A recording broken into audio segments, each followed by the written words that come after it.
escolástica. En el Renacimiento. Positivismo. San Anselmo de Canterbury, conocido también como Anselmo de Aosta, destacó como teólogo y filósofo escolástico. Como teólogo fue un gran defensor de la Inmaculada Concepción de María, y como filósofo se le recuerda, además de por su célebre argumento ontológico, por ser el padre de la filosofía escolástica. ¿Qué es un argumento ontológico? Es un argumento filosófico deductivo a favor de la existencia de Dios. Se llama ontológico porque su prueba se basa en la definición o concepto de lo que es de Dios. Está en el ser o esencia de Dios existir. Muchos argumentos entran en la categoría del ontológico y tienden a involucrar los argumentos sobre el estado de ser o existir. Más específicamente, los argumentos ontológicos tienden a comenzar con una teoría a priori sobre la organización del universo. Si esta estructura organizacional es verdadera, el argumento proveerá las razones por las cuales Dios debe existir.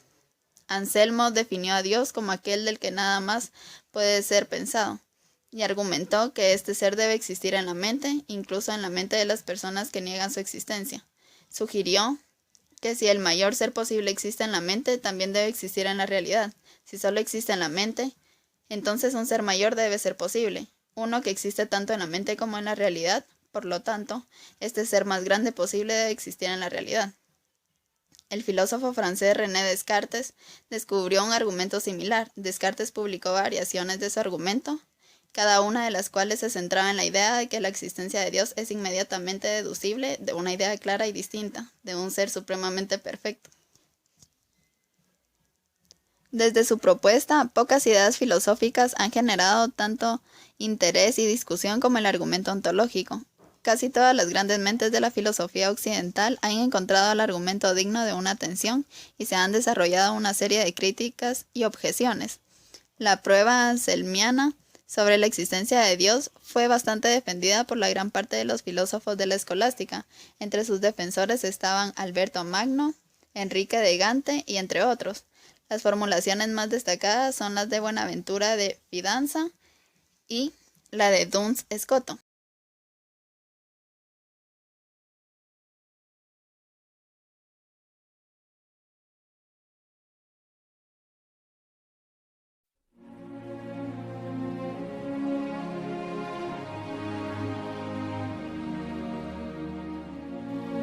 La escolástica en el medioevo. La escolástica logró asimilar la filosofía pagana al cristianismo para que la razón y la fe no se opusieran, sino que se complementaran. La escolástica dominó el pensamiento medieval. Era un movimiento filosófico que intentaba conciliar la razón con la fe. Si bien la Biblia era la principal fuente de conocimiento, se incentivaba la especulación y el razonamiento. Una figura por demás interesante fue Anselmo de Canterbury, que vivió en el año 1033 al 1109, considerado el primer escolástico. En sus obras Monologión y Proslogión desarrolló una demostración de la existencia de Dios a partir de las ideas que la gente tenía sobre el Creador. Esta cuestión sería discutida y criticada por Santo Tomás de Aquino. En el siglo XIV comenzaría la decadencia de la escolástica, por lo que se rompió definitivamente el acuerdo entre la razón y la fe, o la teología y la filosofía. Los máximos representantes de esta etapa fueron Juan Duns Scoto, que vivió en el año 1266 al 1308, y Guillermo Eochman, 1290 al 1349. ¿Cuándo se crearon las primeras universidades? Las primeras universidades medievales eran corporaciones o gremios. Surgieron por el gran interés que existía por el debate y la demanda de aprendizaje. Se desarrollaron a partir de las antiguas escuelas catedralicias y monásticas, destinadas al estudio de la medicina, el derecho, la teología y las artes. El principio de la parsimonia.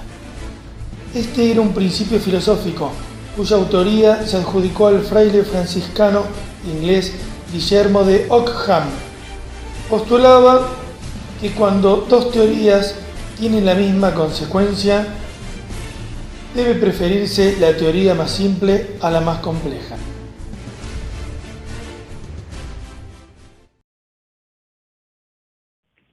Renacimiento. Es el movimiento cultural y artístico que surgió en Italia entre los siglos XIV y XVI y que se extendió por toda Europa. Renacimiento significa literalmente volver a nacer, refiriéndose a la recuperación de energía o de ánimo. Toma su nombre del afán por recuperar la grandeza cultural del pasado grecorromano. El Renacimiento se oponía a los valores de la Edad Media, un periodo caracterizado por la consolidación de una cultura teocéntrica y antiindividualista.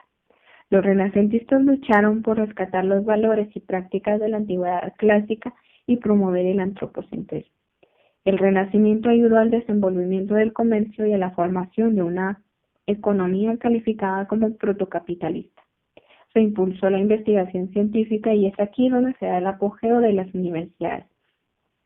El Renacimiento propone el paso de una sociedad y cultura teocéntrica hacia una sociedad antropocéntrica en la cual el ser humano se ha visto como el centro del universo.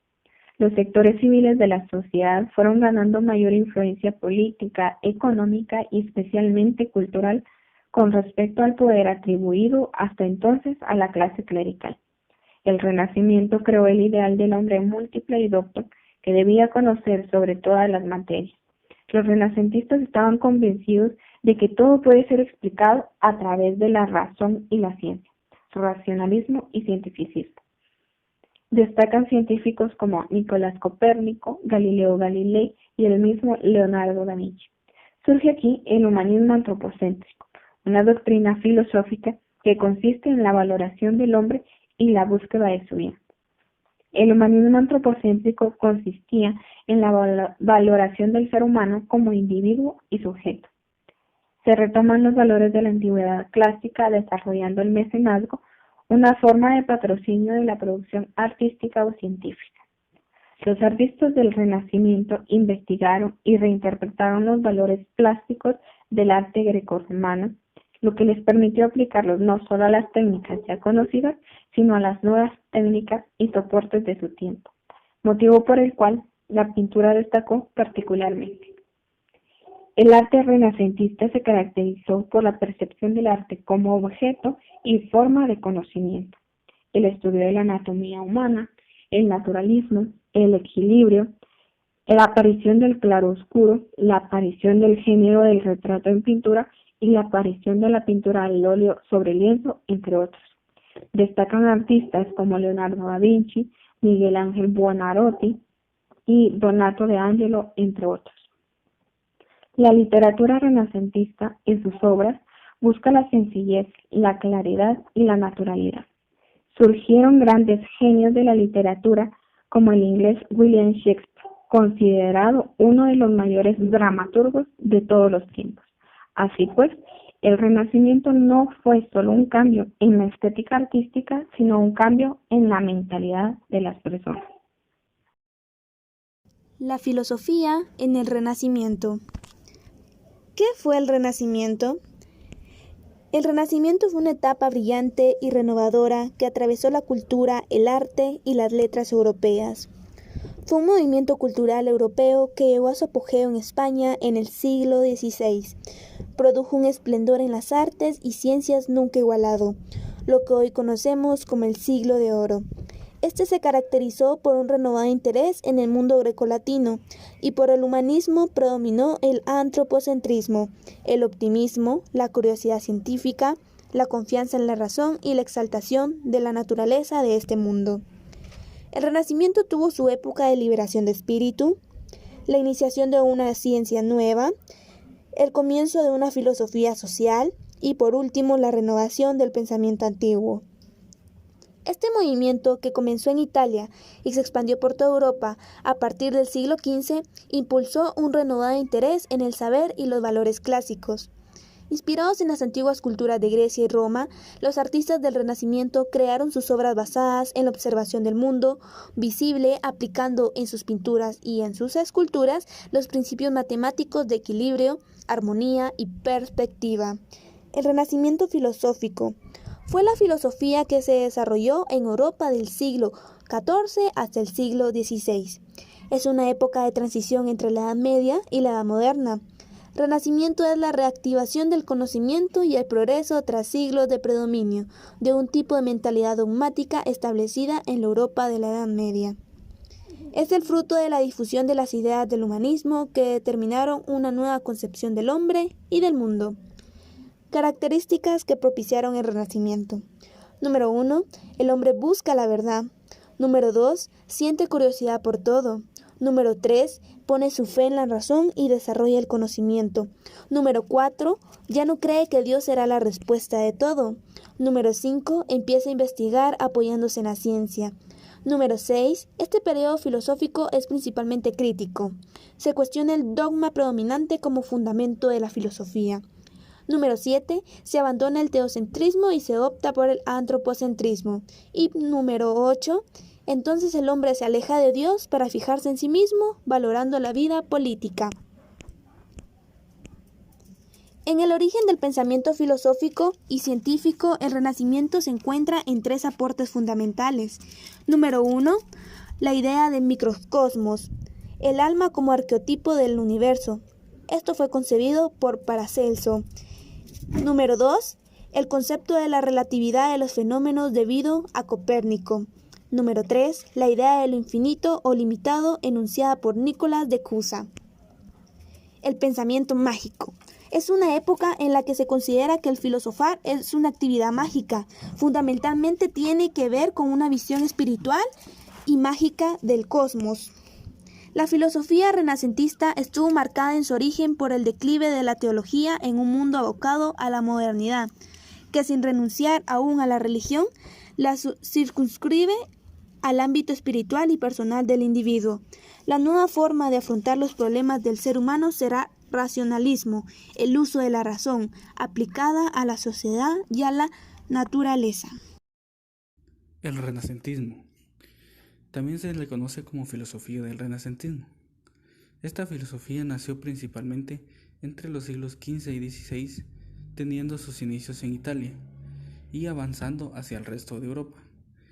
El renacentismo fue un punto muy importante dentro de la historia, ya que en él marcó el inicio de dejar atrás la Edad Media y dar paso a lo que hoy se le conoce como la Era Moderna.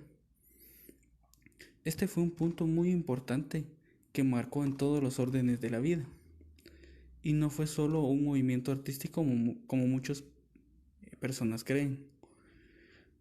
Fue un paso gradual muy importante de una sociedad feudal que se basaba en actividades agrarias a una sociedad mercantil que se basaba en los bienes de la nación y en buscar su bienestar propio.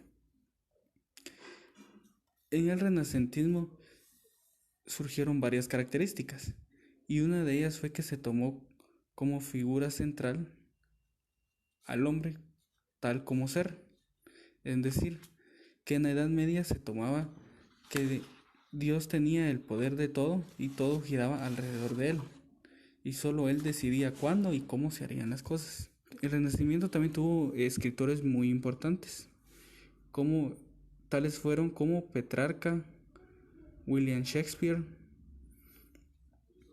y exponentes de la pintura como Botticelli, Rafael y uno de los más conocidos, Leonardo da Vinci.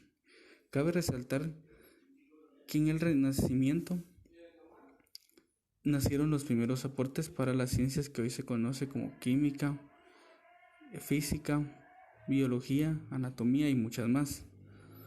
También se buscó comprender el abordaje del mundo mediante un análisis profundo. Positivismo. ¿Qué es el positivismo? El término surgió en Francia a mediados del siglo XIX. El primero en hacer mención fue el filósofo francés Saint-Simon, precursor de la filosofía social.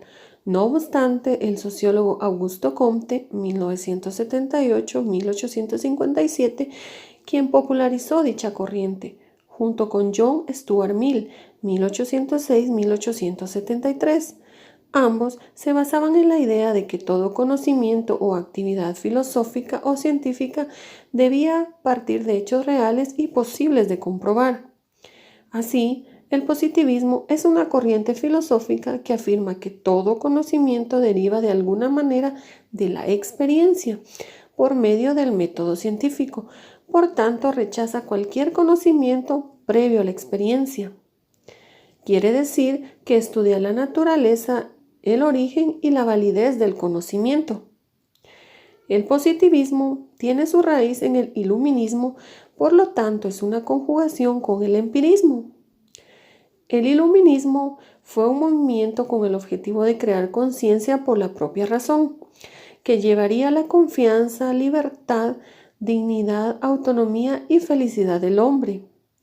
El empirismo alude al conocimiento que posee o adquiere el hombre, producto de la experiencia interna o externa, y por ello es visto como consecuencia de los sentidos. La experiencia es la prueba de cualquier cosa en la vida.